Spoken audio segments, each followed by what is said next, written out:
Hello, അപ്പോൾ എല്ലാവർക്കും എൻ്റെ മറ്റൊരു വീഡിയോയിലോട്ട് സ്വാഗതം. അപ്പോൾ ഇന്ന് തയ്യാറാക്കാൻ പോകുന്നത് ആപ്പിൾ ചാമ്പക്ക വെച്ചിട്ട് അടിപൊളി പിക്കിളാണ്. അപ്പോൾ ഇതാ ഇവിടെ കുറച്ച് ചാമ്പക്ക എടുത്തിട്ടുണ്ട്.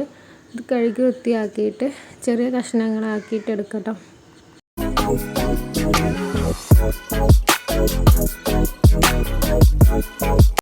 ഇനി നമുക്ക് തയ്യാറാക്കുന്നത് എങ്ങനെ നോക്കാം. ആദ്യം ഒരു പാനിലേക്ക് കുറച്ച് വെളിച്ചെണ്ണ ഒഴിച്ചിട്ട് കടുകൊന്ന് പൊട്ടിച്ചെടുക്കട്ടോ. കടുക് പൊട്ടി വരുമ്പോൾ കറിവേപ്പില, ചെറുതായിട്ടൊന്ന് കട്ട് ചെയ്ത ഇഞ്ചി, വെളുത്തുള്ളി, ആവശ്യത്തിന് ഉപ്പ്, മുളക് പൊടി, കുറച്ച് വിനെഗറും കൂടി ഒഴിക്കട്ടോ. അതിന് ശേഷം കുറച്ച് അച്ചാർ പൊടിയും കൂടി ചേർത്ത് കൊടുക്കുന്നുണ്ട്. ഇനി കഷ്ണങ്ങളാക്കിയ ചാമ്പക്ക അതിലേക്ക് ഇട്ട് കൊടുക്കാം. അതിനുശേഷം കുറച്ച് കായം, പൊടിച്ച് വെച്ച ഉലുവ, കടുക് എന്നിവ ചേർത്ത് കൊടുക്കട്ടോ.